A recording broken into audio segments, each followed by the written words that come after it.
ಎಲ್ಲರಿಗೂ ನಮಸ್ಕಾರ. Welcome back to my channel Deepak Koshi food recipes and vlogs. ನಾನು ನಿಮ್ಮ ಪ್ರೀತಿಯ ಭವ್ಯ. ಎಲ್ಲರೂ ಹೇಗಿದ್ದೀರಾ? ಎಲ್ಲರೂ ಚೆನ್ನಾಗಿದ್ದೀರಾ ಅಂತ ಅನ್ಕೊಳ್ತಾ ಇದ್ದೀನಿ. ನಾನು ಆಗಲೇ ಒಂದು ವಿಡಿಯೋ ಅಪ್ಲೋಡ್ ಮಾಡಿದ್ದೀನಿ. ಆ ವಿಡಿಯೋದಲ್ಲಿ ಇವತ್ತು ನಮ್ಮ ಆಂಟಿ ಅವ್ರು ಬರ್ತಾರೆ ಅಂತ ಹೇಳಿದೆ. ಅವತ್ತಿನ ಮಧ್ಯಾಹ್ನದ ಒಂದು ವಿಡಿಯೋನ ನಿಮ್ಗಳ ಜೊತೆ ಶೇರ್ ಮಾಡ್ಕೊತಾ ಇದ್ದೀನಿ. ನಮ್ಮ ಆಂಟಿ ಮತ್ತು ನಮ್ಮ ಆಂಟಿ ಮಗಳು ಬಂದಿದ್ದಾರೆ. ಇವರು ನಮ್ಮ ಆಂಟಿ ಮತ್ತು ನಮ್ಮ ಆಂಟಿ ಮಗಳು ನನ್ನನ್ನು ಮತ್ತೆ ಗೊಂಬೆನ ನೋಡ್ಕೊಂಡು ಹೋಗೋದಕ್ಕೆ ಅಂತ ಬಂದಿದ್ದಾರೆ. ಇನ್ನು ನಮ್ಮ ಆಂಟಿ ಮಗಳಿಗೆ ಮಾತಾಡೋದಕ್ಕೆ ಬರೋದಿಲ್ಲ. ಅವಳು ನಮ್ಮನ್ನ ಎಷ್ಟು ಇಷ್ಟಪಡ್ತಾಳೆ ಅಂತ ಗೊತ್ತಿಲ್ಲ. ನಮ್ಮ ಫ್ಯಾಮಿಲಿಲಿ ಎಲ್ಲರೂ ಕೂಡ ಅವಳನ್ನ ತುಂಬ ಅಂದರೆ ತುಂಬಾ ಇಷ್ಟಪಡ್ತಾರೆ. ನನ್ನ ಮಗನೂ ಅಷ್ಟೇ ಇಷ್ಟಪಡ್ತಿದ್ದ. ಈಗ ನನ್ನ ಮಗಳೂ ಕೂಡ ಅಷ್ಟು ಇಷ್ಟಪಡ್ತಾಳೆ. ಇನ್ನು ಅವ್ರಿಗೆ ಸ್ಪೆಷಲ್ ಆಗಿ ಚಿಕನ್ ಏನು ಮಾಡೋದಕ್ಕಾಗಲಿಲ್ಲ. ಯಾಕೆ ಅಂದರೆ ತಂದ್ಕೊಡೋರು ಯಾರೂ ಇರಲಿಲ್ಲ. ಸೊ ಹಾಗಾಗಿ ರಾಗಿ ಮುದ್ದೆ ಮತ್ತು ಹೆಸರು ಕಾಳು ಆಲೂಗಡ್ಡೆ ಹಾಕಿ ಸಾಂಬಾರು ಮಾಡಿದ್ದೀನಿ. ಹಾಗೆಯೇ ಜೊತೆಗೆ ನಂಚ್ಕೊಳ್ಳೋದಕ್ಕೆ ಅಂತ ಹೇಳಿಬಿಟ್ಟು ಈರುಳ್ಳಿ ಹಾಕಿ ಬಜ್ಜಿನ ಮಾಡಿದ್ದೀನಿ. ಅವರಿಬ್ರಿಗೂ ಊಟಕ್ಕೆ ಹಾಕೊಟ್ಟು ನಾನು ಗೊಂಬೆನ ಕರ್ಕೊಂಬರೋಣ ಅಂತ ಹೋದೆ. ಇನ್ನು ಗೊಂಬೆ ಕರ್ಕೊಬರೋದಕ್ಕೆ ಟೈಮ್ ಆಗಿತ್ತು. ಅವಳನ್ನ ಕರ್ಕೊಂಬರ್ಬೇಕಾದ್ರೇ ಹೇಳಿದೆ ಚಿಕ್ಕಿ ಮತ್ತು ಅಜ್ಜಿ ಬಂದಿದ್ದಾರೆ ಅಂತ. ಅವಳಿಗೆ ಫುಲ್ ಖುಷಿ ಆಗೋಯ್ತು. ಹಾಗೆಯೇ ನಾಚಿಕೆನೂ ಕೂಡ ಆಯಿತು. ಸುಮಾರು ದಿನ ಆಗಿತ್ತು ಅವಳನ್ನ ನೋಡಿ. ಅವಳನ್ನ ಕಂಡ್ರೆ ನಮ್ಮ ಗೊಂಬೆಗೆ ತುಂಬ ಅಂದರೆ ತುಂಬಾನೇ ಇಷ್ಟ. ಯಾವಾಗಲೂ ಚಿಕ್ಕಿ ಅಂತ ಹಿಂದಿಂದೇನೆ ಓಡಾಡ್ತಾ ಇರ್ತಾಳೆ. ನೋಡೋದಕ್ಕೆ ತುಂಬಾನೇ ಚೆನ್ನಾಗಿದ್ದಾಳೆ. ಅಷ್ಟೇ ಒಳ್ಳೆ ಹುಡುಗಿನೂ ಕೂಡ. ನನ್ನ ಮಗಂಗಂತೂ ಇವಳನ್ನ ಕಂಡ್ರೆ ತುಂಬ ಅಂದರೆ ತುಂಬಾನೇ ಇಷ್ಟ. ಇವಾಗ ನನ್ನ ಮಗಳೂ ಕೂಡ ಅಷ್ಟೇ ಇಷ್ಟಪಡ್ತಾಳೆ. ಅವಳೂ ಕೂಡ ಅಷ್ಟೇನೆ ಗೊಂಬೆನ ತುಂಬ ಹಚ್ಕೊಂಡಿರ್ತಾಳೆ. ಒಂದೆರಡು ದಿನ ಏನಾದರೂ ಉಳ್ಕೊಂತು ಅಂದರೆ ನಮ್ಮ ಗೊಂಬೆ ಅವಳ ಹತ್ರನೇ ಊಟ ತಿನ್ನಿಸ್ಕೊಳ್ಳೋದು, ಆಟ ಆಡೋದು ಎಲ್ಲ ಅವಳ ಜೊತೆಗೇನೆ. ಸ್ವಲ್ಪ ದಿನ ಆದಮೇಲೆ ನೋಡ್ತಿದ್ದಾಳಲ್ವಾ, ಖುಷಿ ನಾಚಿಕೆ ಎಲ್ಲ ಒಟ್ಟೊಟ್ಟಿಗೆ ಆಗ್ತಿದೆ. ಅವಳ ಹತ್ರ ಹೋಗೋದಕ್ಕೆ ಏನೋ ಒಂಥರ ನಾಚಿಕೆ ಮಾಡ್ಕೊಂಡು ಓಡಾಡ್ತಿದ್ದಾಳೆ. ಕೊನೆಗೂ ಅವಳ ಹತ್ರ ಹೋಗಿ ಆಟ ಆಡ್ಕೊಂಡು ಕೂತ್ಕೊಂಡಿದ್ಲು. ಇನ್ನು ಅವ್ರದ್ದು ಊಟ ಆಗಿತ್ತು. ಇವಳಿಗೆ ಊಟ ತಿನ್ಸೋಣ ಅಂತ ಅಂದರೆ ಅಂಗನವಾಡಿಲಿ ಸ್ವಲ್ಪ ತಿಂದಿದ್ದಾಳೆ ಅಂತ ಹೇಳಿದ್ರು. ಸರಿ ಅಂತ ಸುಮ್ಮನೆ ಅದೇ ಅವ್ರ ಜೊತೆ ಆಟ ಆಡ್ತಾ ಇದ್ಲು. ಅವ್ರು ಊರಿಗೆ ಹೋಗೋಣ ಬಾ ಅಂತ ಕರೆದ್ರೆ ಸೀದಾ ಹೋಗೋಣ ನಡೀರಿ ಅಂತ ಹೊರಡ್ತಿದ್ದಾಳೆ. ನನಗೆ ಬಟ್ಟೆ ಕೊಡಿ ಅಮ್ಮ, ನಾನು ಹೋಗ್ತೀನಿ ಅವ್ರ ಜೊತೆ ಅಂತ ಆಟ ಮಾಡ್ಕೊಂಡು ಕೂತ್ಕೊಂಡಿದ್ಲು. ಇನ್ನು ಕರ್ಕೊಂಡು ಹೋದರೆ ಅಷ್ಟು ದೂರ ಹೋಗಿ ಯಾರು ಕರ್ಕೊಂಬರ್ತಾರೆ ಅಂತ ಹೇಳ್ಬಿಟ್ಟು ನಾನು ಕಳಿಸ್ಲಿಲ್ಲ. ಸ್ವಲ್ಪ ಹೊತ್ತು ಹಾಗೆ ಆಟ ಆಡೋದು, ಅವಳ ಜೊತೆ ಕೂತ್ಕೊಳ್ಳೋದು, ಅವಳನ್ನ ಮಾತಾಡ್ಸೋದು, ಅವಳ ಜೊತೆ ಹೇಗೆ ಮಾತಾಡಬೇಕು ಅನ್ನೋದು ಕೂಡ ಇವಳಿಗೆ ಗೊತ್ತು. ಕೈ ಭಾಷೆಯಲ್ಲೆಲ್ಲ ಕೇಳ್ತಾಳೆ. ಮಾತಾಡೋದಕ್ಕೆ ಸ್ವಲ್ಪ ನಾಚಿಕೆ ಮಾಡ್ಕೊತಾ ಇದ್ದಾಳೆ. ತುಂಬ ದಿನ ಆಗಿತ್ತಲ್ವ, ಹಾಗಾಗಿ. ಇವಳು ನೋಡೋದಕ್ಕೆ ಎಷ್ಟು ಚೆನ್ನಾಗಿದ್ದಾಳೆ. ಆದರೆ ಇವಳಿಗೆ ಮಾತು ಬರಲ್ಲ ಅಂತಂದರೆ ಯಾರನ್ನೂ ನಂಬೋದಿಲ್ಲ. ಓದಿಲ್ಲ ಅನ್ನೋದೊಂದು ಬಿಟ್ಟರೆ ಬೇರೆ ಇನ್ನೆಲ್ಲ ಕೆಲಸಗಳನ್ನೂ ಒಬ್ಳೇನೆ ನಿಭಾಯಿಸ್ಕೊಂಡು ಹೋಗ್ತಾಳೆ. ಒಂದು ಮನೇನ ನಿಭಾಯಿಸೋವಷ್ಟು ಬುದ್ಧಿಶಕ್ತಿ ಅವಳಿಗಿದೆ. ಆದರೆ ಸಣ್ಣದ್ರಿಂದನೇ ಅವ್ರದ್ದೇ ಆದಂತಹ ಸ್ಕೂಲಿಗೆ ಸೇರಿಸ್ಬೇಕಿತ್ತು.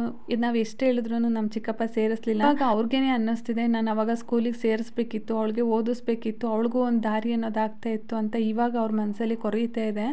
ಬಟ್ ಕಾಲ ಮುಂದೆ ಹೋಗಾಗಿದೆ. ಇವಾಗ ಹಿಂದೆ ಹೋಗೋದಕ್ಕೆ ಆಗೋದಿಲ್ಲ. ಅವಳನ್ನ ಅವತ್ತಿನ ದಿನ ಓದಿಸ್ಬೇಕಿತ್ತು, ನಿಜವಾಗ್ಲೂ ಓದಿಸ್ಬೇಕಿತ್ತು. ಎಲ್ಲ ಚೆನ್ನಾಗಿದ್ದವರೆಲ್ಲ ಓದೋದು, ಇಂಥವ್ರನ್ನ ಓದಿಸ್ಬೇಕು. ನಮ್ಗಳಿಗೆ ಕಿವಿ ಕೇಳುತ್ತೆ, ಮಾತು ಬರುತ್ತೆ, ಏನು ಬೇಕಾದರೂ ಹೇಳ್ತೀವಿ, ಮಾತಾಡ್ತೀವಿ, ಕಿವಿಲಿ ಕೇಳಿಸ್ಕೊತೀವಿ ಮಾತಾಡೋದನ್ನು. ಬಟ್ ಅವ್ರಗಳ ಮನಸ್ಸು ಎಷ್ಟು ಪರಿಶುದ್ಧವಾಗಿರುತ್ತೆ ಅಂತ ಅಂದರೆ ನಿಜವಾಗ್ಲೂ ಅವರು ಗ್ರೇಟ್ ಅಂತಲೇ ಹೇಳ್ಬೋದು. ಅವಳಿಗೆ ಮಾತು ಬರಲ್ಲ, ಕಿವಿನೂ ಕೇಳಿಸಲ್ಲ. ಮಾತು ಬರೋರಿಗೆ ಒಂದು ಅರ್ಧ ಗಂಟೆ ಅಥವಾ 1 ಗಂಟೆ ಸುಮ್ಮನಿರಿ ಅಂತಂದರೆ ಇರೋದಕ್ಕಾಗೋದಿಲ್ಲ. ಪಾಪ ಅವರು ಜೀವನ ಪರ್ಯಂತ ಮಾತೇ ಹಾಡೋ ಆಗಿಲ್ಲ. ಅದು ಹೆಂಗಿರ್ತಾರೆ ಅಲ್ವಾ? ನಿಜವಾಗ್ಲೂ ಅದಕ್ಕೇ ಅವರು ಗ್ರೇಟ್, ದೇವ್ರ ಮಕ್ಕಳು ಅಂತ ಕರೀತಾರಲ್ವಾ, ಇದಕ್ಕೆ ಅಂತಲೇ ಅನಿಸುತ್ತೆ. ನೋಡಿ ನೀವು, ಅವರು ಕೆಟ್ಟದ್ದು ಮಾತಾಡೋಕ್ಕೂ ಆಗಲ್ಲ, ಕೆಟ್ಟದನ್ನು ಕೇಳಿಸ್ಕೊಳ್ಳೋಕ್ಕೂ ಆಗಲ್ಲ. ಆದರೆ ಇವಳಿಗೆ ಮಾತಾಡೋಕ್ಕೆ ಬರಲ್ಲ, ಕಿವಿ ಕೇಳಿಸಲ್ಲ. ಆದರೆ ಈ ಪ್ರತಿಯೊಂದೂ ಕೂಡ ಅರ್ಥ ಆಗುತ್ತೆ. ಬುದ್ಧಿಶಕ್ತಿ ಎಲ್ಲ ತುಂಬಾ ಚೆನ್ನಾಗಿದೆ. ಇವಾಗೆಲ್ಲ ಮದುವೆ ಮಾಡೋಣ ಅಂತ ನೋಡ್ತಿದ್ದಾರೆ. ಅವಳಿಗೂ ಆಸೆ ಆಕಾಂಕ್ಷೆಗಳೆಲ್ಲ ಇರುತ್ತೆ. ಬಟ್ ಹೇಳ್ಕೊಳ್ಳೋದಕ್ಕೆ ಆಗೋದಿಲ್ಲ. ನಾವೇ ಅರ್ಥ ಮಾಡ್ಕೋಬೇಕು. ಇವತ್ತಿನ ಕಾಲದಲ್ಲಿ ಒಳ್ಳೆಯವ್ರು ಸಿಗೋದು ತುಂಬ ಅಂದರೆ ತುಂಬಾ ಕಷ್ಟ.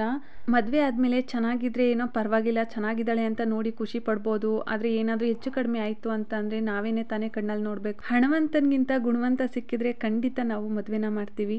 ಗೊಂಬೆ ಜೊತೆ ಸ್ವಲ್ಪ ಹೊತ್ತು ಅವಳು ಕೂಡ ಆಟ ಆಡೋದ್ಲು. ಇನ್ನು ಊರಲ್ಲಿ ಸ್ವಲ್ಪ ಕೆಲಸಗಳಿದ್ದಾವೆ, ಹೋಗಬೇಕು ಅಂತ ಹೇಳಿಬಿಟ್ಟು ಹೊರಟರು. ಗೊಂಬೆ ನಾನು ಹೋಗ್ತೀನಿ ಅಂತ ಹಠ ಮಾಡ್ತಾ ಇದ್ಲು. ಅವಳನ್ನ ಹೇಗೋ ಸಮಾಧಾನ ಮಾಡಿಕೊಂಡು ಅವ್ರನ್ನ ಕಳಿಸ್ಕೊಟ್ಟು ಬಂದ್ವಿ.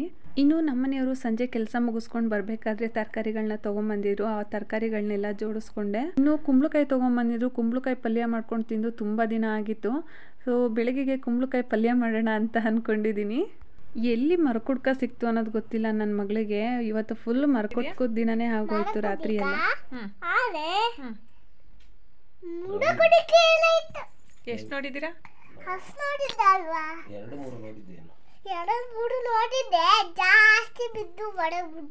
ಕೋಶಿತ ಏನ್ ಮಾಡ್ತಿದ್ದಾಳೆ ಅಂತ ನೋಡ್ಕೊಂಡು ಹೋಗಕ್ ಬಂದಿದ್ವಾ? ಹೇಳ್ಕೊಟ್ಟಂಗೆ ಮಾತಾಡಬಾರ್ದು. ಜಾಸ್ತಿ ಓದ್ಕೊಡ್ತಾನೆ, ಜಾಸ್ತಿ ಕುದಿಕ ಆನೆ ಎಲ್ಲ ಬರ್ತಾವಲ್ಲ. ಆಗ ಏನ್ ಮಾಡಕ್ ಬರ್ತವೆ? ಗೊಂಬೆ ಹಿಂಗೇನು ಆಟ ಮಾಡ್ತಾವಳಲ್ಲ ಅಂತ ಬಿಡ್ತಲ್ಲ. ಊಟ ತಿನ್ನಕಲ್ಲ ಅಂತ ಬರ್ತಾವ. ಬಿಡಲ್ಲ, ಜಾಸ್ತಿ ಏನು ಬರ್ತವೆ. ಕುಡಿಕ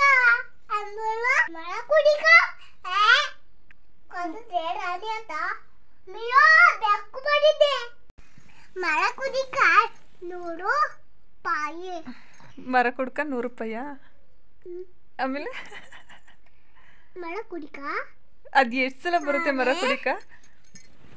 ಎಲ್ಲ ತಿಳ್ಕೊ. ಪಾಜಿ ಚಿಂಪಾಂಜಿ, ಚಿಂಪಾಜಿ ಕರಡಿ ಎಲ್ಲ ಮೂಡೆ ಬಂದ್ಬಂದು ಮದ್ವೆದಲ್ಲಿ ಏನೋ ಗೊತ್ತಿಲ್ಲ, ಇವತ್ತು ಫುಲ್ಲು ಬರೀ ಮರ ಕುಟ್ಕೋದ್ ಬಗ್ಗೆನೇ ಮಾತಾಡ್ತಿದ್ದಾಳೆ. ಮೋಸ್ಟ್ಲಿ ಅಂಗನವಾಡಿಯಲ್ಲಿ ಪಕ್ಷಿಗಳು ಮತ್ತು ಪ್ರಾಣಿಗಳ ಬಗ್ಗೆ ಹೇಳ್ಕೊಟ್ಟಿರ್ಬೇಕು ಅನಿಸುತ್ತೆ. ಅದರಲ್ಲಿ ಮರ ಕುಟಿಕ ಅನ್ನೋ ಒಂದು ಪದ ಅವಳಿಗೆ ಇಂಟ್ರೆಸ್ಟ್ ಆಗ್ಬಿಟ್ಟೈತೆ. ಮರ ಕುಡಿಕ ಜಾಸ್ತಿ ಮರ ಕುಡ್ಕ ಎಲ್ಲಿಂದ ಬಂತು ಅಂತ ಗೊತ್ತಾಗ್ಲಿಲ್ಲ. ಏನು ಮರ ಕುಡಿಕ ಶೀತ ಆಗಿ ಯಾಕೆ ಶೀತ ಆಯಿತು? ಮರ ಕುಡಿಕ ನೋಡಿ ಶೀತ ಆಯ್ತು. ಊಟ ಮಾಡಿದ್ರಾ? ಮಾಡಿದ್ದೆ. ಏನು ಊಟ ಮಾಡಿದ್ರಿ? ಸಾಂಬಾರನ್ನ. ಎಷ್ಟು ಊಟ ಮಾಡಿದ್ರಿ? ಇಷ್ಟು. ಊಟ ಮಾಡಿದವರು ಹೇಳಲ್ಲ, ಅಷ್ಟು ಕಾನ್ಫಿಡೆನ್ಸ್ ಆಗಿ ಹೇಳ್ತಿದೀಯಲ್ಲ ನೀನು. ಊಟ ಮಾಡೋದು ನಾನು ಸ್ವಲ್ಪ ಮಾಡಿ. ಗೊಂಬೆಗೆ ಲೈಟಾಗಿ ಶೀತ ಇತ್ತು, ಸಿರಪ್ ಎಲ್ಲ ಹಾಕಿದೆ, ಕಂಟ್ರೋಲೇ ಆಗಿಲ್ಲ. ಸ್ವಲ್ಪ ಶೀತ ಜಾಸ್ತಿನೇ ಆಗಿಬಿಟ್ಟಿದೆ ಇವತ್ತು. ನಾಳೆ ಹಾಸ್ಪಿಟ್ಲಿಗೆ ಆದ್ರೂ ಕರ್ಕೊಂಡು ಹೋಗಬೇಕು. ಹಾಗೆಯೇ ಊಟನ ತಿನ್ನಿಸಿದ್ರೆ ಅದನ್ನು ಕೂಡ ಸ್ವಲ್ಪ ವಾಮಿಟ್ ಬೇರೆ ಮಾಡ್ಕೊಂಬಿಟ್ಲು. ಸ್ವಲ್ಪ ಕಫದ ಥರ ಆಗಿದೆ ಅಂತ ಅನಿಸುತ್ತೆ. ಮನೇಲಿ ಮಕ್ಕಳು ಚೆನ್ನಾಗಿದ್ರೆ ನಾವು ಚೆನ್ನಾಗಿದ್ದಂಗೆ. ಇವತ್ತು ನನಗನ್ಸಿದ್ದು ಒಳ್ಳೆಯತನಕ್ಕೆ ಬೆಲೆ ಇಲ್ಲ ಅನ್ನೋದು ಎಷ್ಟು ಸತ್ಯವೋ ಹಾಗೆ ಆ ಒಳ್ಳೆತನ ನಮ್ಮ ಕೈ ಬಿಡಲ್ಲ ಅನ್ನೋದು ಅಷ್ಟೇ ಸತ್ಯ. ನಂಬಿಕೆಯೇ ಜೀವನ, ಹೌದು ಅಲ್ವಾ? ಇದಿಷ್ಟು ಇವತ್ತಿನ ವಿಡಿಯೋ.